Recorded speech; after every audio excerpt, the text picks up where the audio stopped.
Merhaba arkadaşlar, kanalıma hoş geldiniz. Bugünkü modelimizi Himalaya'nın bebe yünüyle çıkartacağız. Şöyle orta kalınlıkta bir ip. İpime uygun kullanacağım şiş 3,5 numara. Modelimiz oldukça güzel ve gösterişli bir model. İnşallah siz de beğenir, benimle yaparsınız. Dilerseniz yapım aşamalarına geçelim. Şöyle lastiğimi hazırladım. Bu model için ilmek sayısı 4 ve 4'ün katları artı 3. İlmek sayısına ihtiyacımız var. Ben şöyle 2 sıra haroşa lastik hazırladım. Siz de istediğiniz lastiğin üzerine bu modeli kurabilirsiniz. Modelin birinci sıra ön yüzündeyiz. Kenar ilmeğimi örmeden aldım. Sıradaki ilmeğimi ters ördüm. Bir ters. 3 düz. 3 düz ilmek, 1 ters ilmek, 3 düz. 1 ters, 3 düz örerek devam edelim. Birinci sıra ön yüzünde ilmeklerimizi bu şekilde şekillendirelim. Sonunda bir ters ilmekle bitirdim. Bir de kenar ilmeğimi ördüm. Artı 3 eklememizin amacı bu arkadaşlar. Bir ters ilmekle başladım. Bir ters ilmekle bitirdim. 2 de kenar ilmeklerimiz. Sonuna yani 3 ilmek eklememiz bunun içindi. Modelin ikinci sıra arka yüzündeyim. Kenar ilmeğimi örmeden aldım. Sıradaki ilmeğim düz. Düz olarak ördüm. Bir düz, 3 ters. İkinci sıra arka yüzünde ilmeklerimizi gördüğümüz gibi örelim. Yani düzümüzü düz, ters ilmeğimizi ters örerek sıra sonuna kadar devam edelim.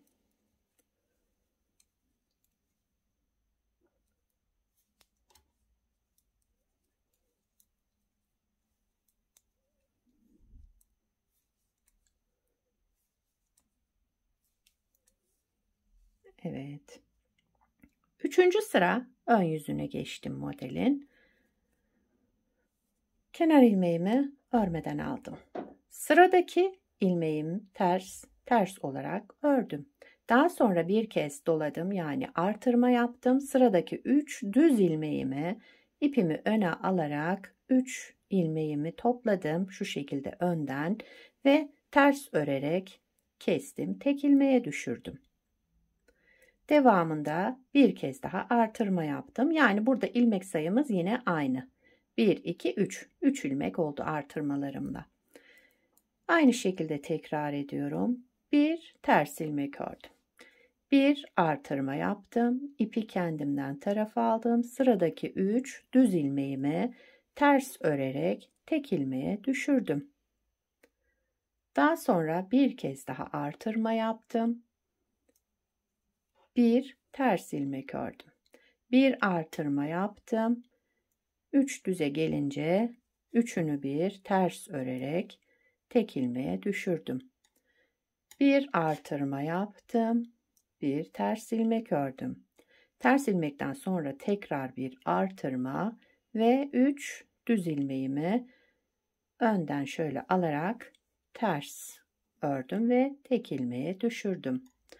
Tekrar bir artırma yaptım ve kenardaki ters ilmeğimi ördüm. Kenar ilmeğimi ördüm. Üçüncü sıra ön yüzünde bu işlemleri yaptım. Dördüncü sıra arka yüzüne geçtik modelin.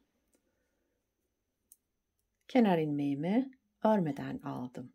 Devamındaki ilmeklerimi yine bir düz, 3 ters örerek devam ediyorum.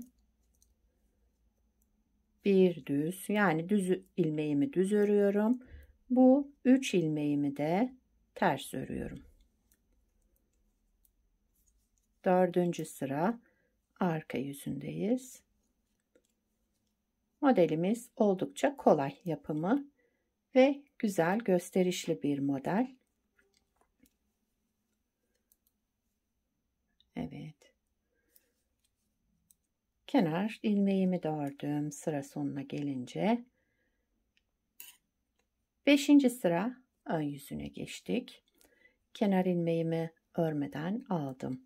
1 ters, 3 düz. 5. sıra ön yüzünde ilmeklerimi olduğu gibi örüyorum.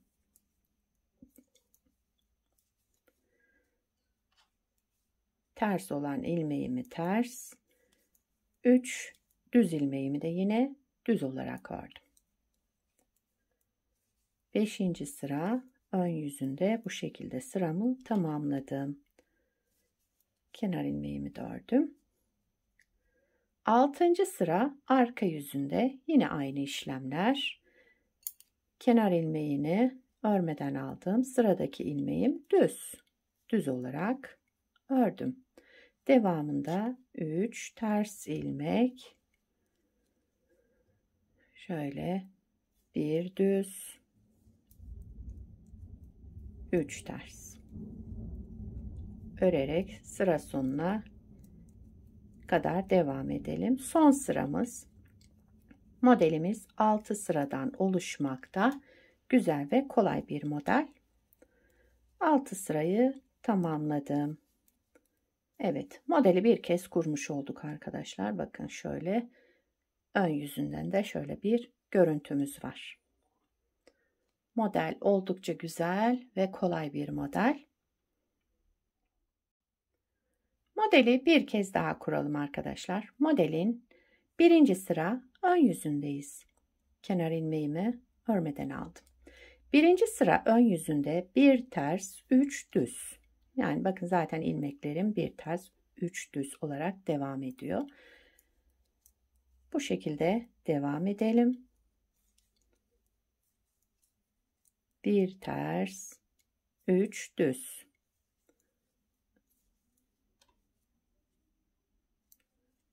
1 ters 3 düz.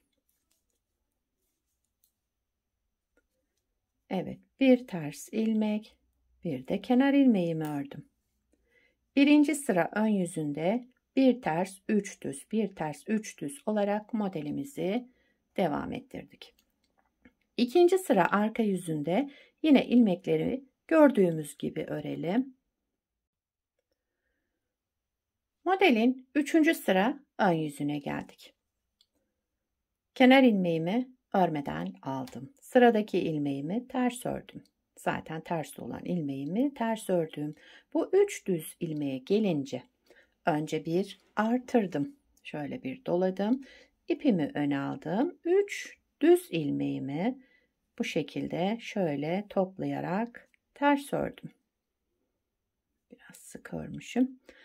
Devamında yine bir kez artırdım. Yani 3 ilmekten yine 3 ilmek çıkarmış olduk. İlmek sayımız eksilmedi.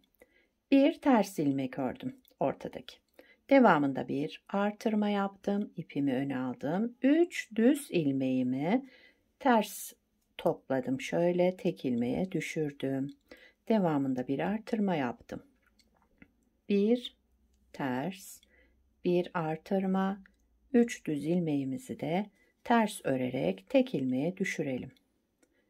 Devamında yine bir ilmek artıralım. Bir ters ilmek, bir artırma yaptım. 3 düz ilmeğimi, üçünü bir şöyle toplayarak ters ördüm. Bir artırma yaptım. Kenarda bir ters ilmek, bir de kenar ilmeğimi ördüm. 3. sıra ön yüzünde bu şekilde sıramı tamamladım. 4. sıra arka yüzüne geçtim. Kenar ilmeğimi örmeden aldım. Bir düz, 3 ters örerek sıramızı tamamlıyoruz. Bir düz, 3 ters. Sıra sonuna kadar devam edelim.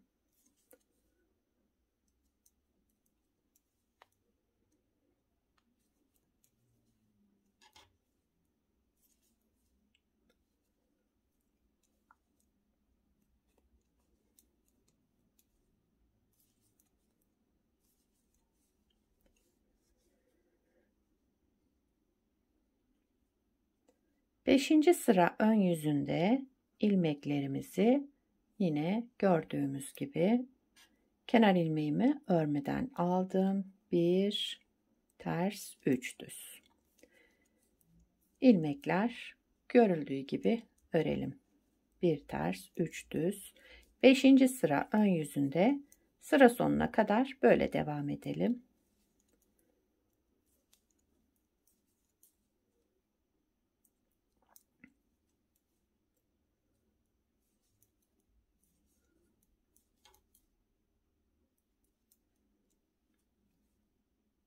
Kenar ilmeğimi de ördüm. 6. sıra arka yüzündeyim. Kenar ilmeğimi örmeden aldım. 1 düz 3 ters ilmek. Yine düzlerimizi düz, terslerimizi ters örerek sıra sonuna kadar devam edelim. Son sıramız. Modeli ikinci kez kurmuş olduk arkadaşlar. Gördüğünüz gibi model oldukça kolay.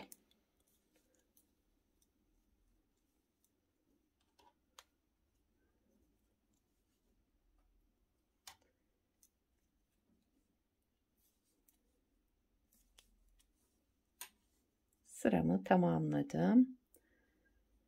Evet, bakın ikinci kez kurduk modeli. Model böyle devam edecek. Harika bir model.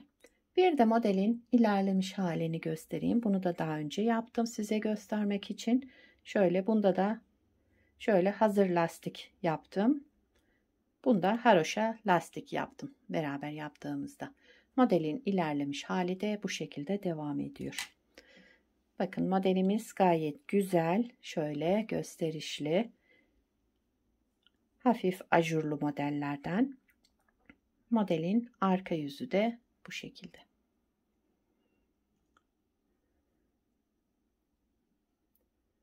Şöyle kabarık kabarık duran güzel bir model. Bu modelden yelek yapabilirsiniz, hırka yapabilirsiniz. Çocuk örgülerinde, yetişkin örgülerinde, her türlü örgüde kullanabileceğiniz harika, yapımı da oldukça kolay, güzel bir model. İnşallah siz de beğenir, benimle yaparsınız.